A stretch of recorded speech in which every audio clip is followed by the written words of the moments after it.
Welcome back. The climate crisis is an issue that is not going away. And North Dakota's lignite coal-fired plants emit millions of tons of the heat-trapping gas carbon dioxide, or CO2, into the atmosphere. And because of that, social and political pressure is putting the future of North Dakota's lignite coal production on the line. That's right. In our first segment of The Case for Coal, I look into a new technology that could allow coal-fired plants to continue doing business while also capturing carbon emissions. But critics say this new technology is a costly distraction that's not worth the financial risk and is moving North Dakota in the wrong direction. I think we need to move that way, otherwise we'll be shut down. Carbon capture and sequestration is the process of capturing carbon dioxide from coal-fired plants and storing it permanently underground so that it's not emitted into the atmosphere.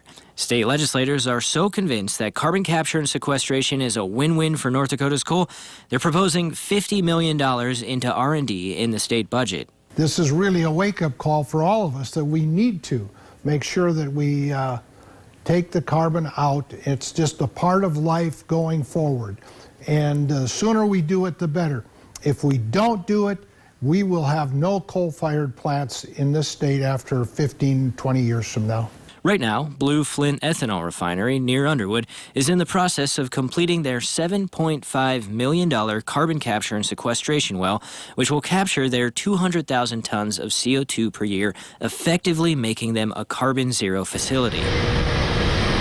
Steam, which is essentially waste from Coal Creek Station, will be used as thermal energy when it's transported here at Blue Flint, where corn is converted into ethanol. The CO2 waste from that process will be transported here about 2 miles away at a carbon capture well, where the CO2 will be injected about 4,200 feet into the ground and stored in a reservoir permanently. The groundwork for carbon capture and sequestration began 12 years ago, when now Senator John Hoeven was then Governor Hoeven. Governor, we actually passed legislation in 2009 after I'd set up a task force in 2008 so that we have the legal and regulatory structure to do something like 45Q, or actually, I should say, to capture and sequester CO2 and do it safely and make sure it's sound for the long term. That's really important because now that we've passed 45Q, we're one of only 2 states in the country that can actually do it. And so it's been more than 12 years in the making. 45Q is the federal tax credit, which is the financial driver for these projects. It's $50 per ton of CO2 sequestered. It will allow power companies to pay back the upfront cost of retrofitting their coal-fired stations to do carbon capture and sequestration. Because you're talking probably hundreds of millions to put that technology in place. And so those loan guarantees are going to be very important to help them pay the cost to do it. And then they get a very good payback on that at $50 a ton for every ton of CO2 they produce and sequester. Project Tundra is an initiative by Minn Kota Power Cooperative to build the world's largest carbon capture facility at the Milton R. Young Station in Center, North Dakota. We're proposing to capture 4 million tons of CO2 every year. And just to give some context around the magnitude of the carbon dioxide captured, that is the equivalent of taking every pickup truck and every truck, every passenger vehicle registered in North Dakota off the road. Sonia Kay is running for the board of directors of Cass County Electric Cooperative, which takes power from Minn Kota. She's a critic of Project Tundra, saying the technology is a costly distraction.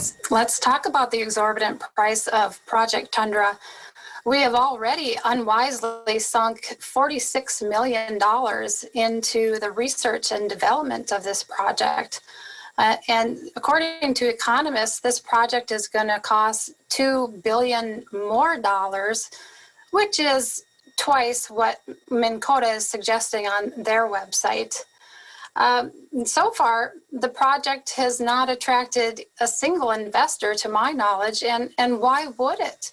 The project is, in the words of a Minn Kota representative, expensive, it's complex, and it's risk intensive. Kay says there are only 2 other carbon capture and sequestration projects in the world, and they have both been financially unsuccessful. Kay adds Minn Kota is wagering their bet that the technology works on the backs of the consumer. What do we get for this money? Well,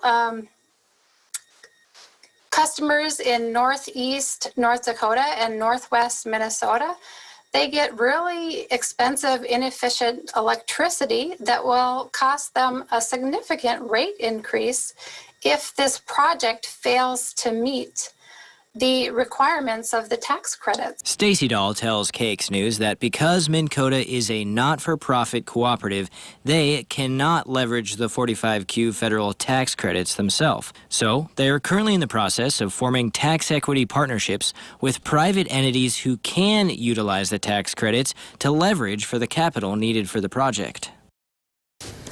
And tonight on KX News at 10, I'll explain how carbon capture and sequester technology could help for the future of Coal Creek Station.